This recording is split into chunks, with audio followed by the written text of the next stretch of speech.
Be a blue moon, because only once in a blue moon will you find a 51-year-old Enduro in this kind of condition. This thing's an absolute freaking diamond. We purchased this from a collector up near Ontario, Canada, Ontario, New York, actually, on this side of the border, but quite a ways from here. 3 bikes, all 3 of them he had stored indoors, and he had filled the fuel tanks, drained the fuel, and filled the fuel tanks full of oil, which I've never seen in all my years of working on motorcycles. I've never seen anybody do that as a preservation idea, and it actually worked out pretty good because the inside of the tank stayed really nice. It defogged the engine and cylinders and carb, and it preserved it. You know, it's preserved in oil. So, like my grandfather used to say, he was preserved in alcohol. I swear to God, he used to say that.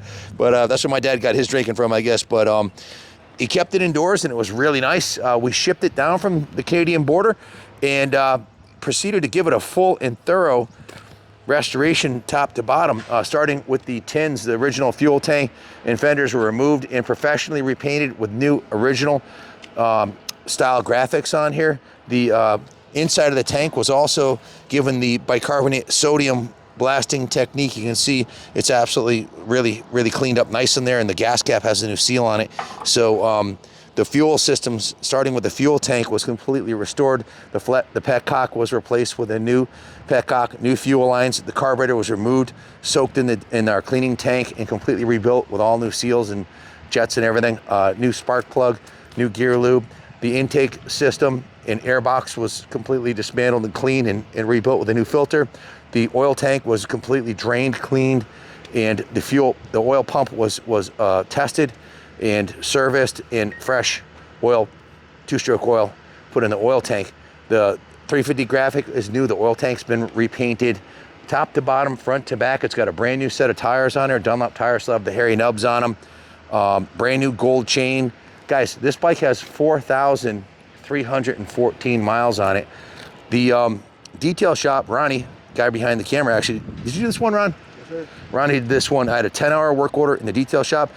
He completely dismantled the bike, steam cleaned it, hand washed it.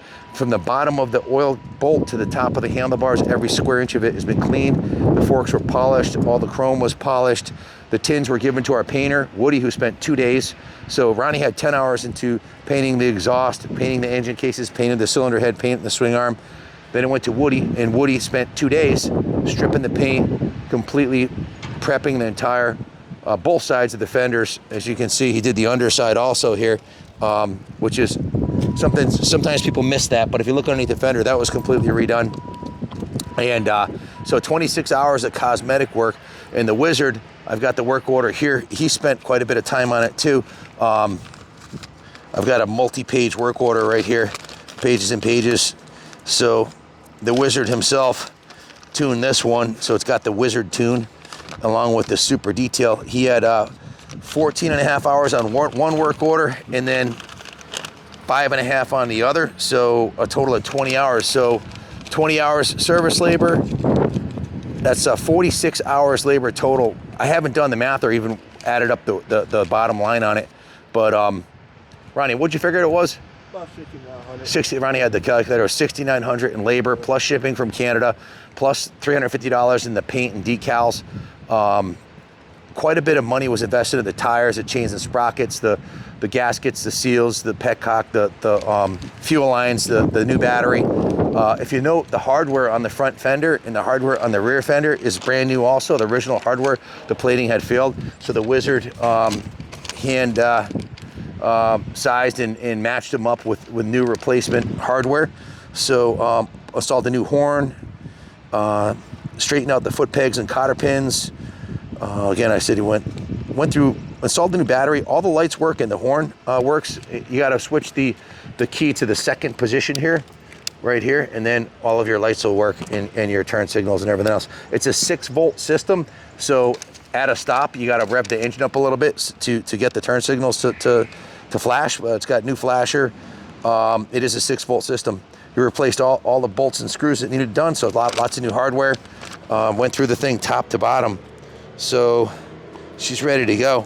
Pretty much covered anything, everything. If I missed anything, I'll write it up as I'm sitting down with the work order in my home office. But the chain, as you can see, it's got a brand new gold chain on there too. I might have already mentioned that, but we put a small fortune into this thing.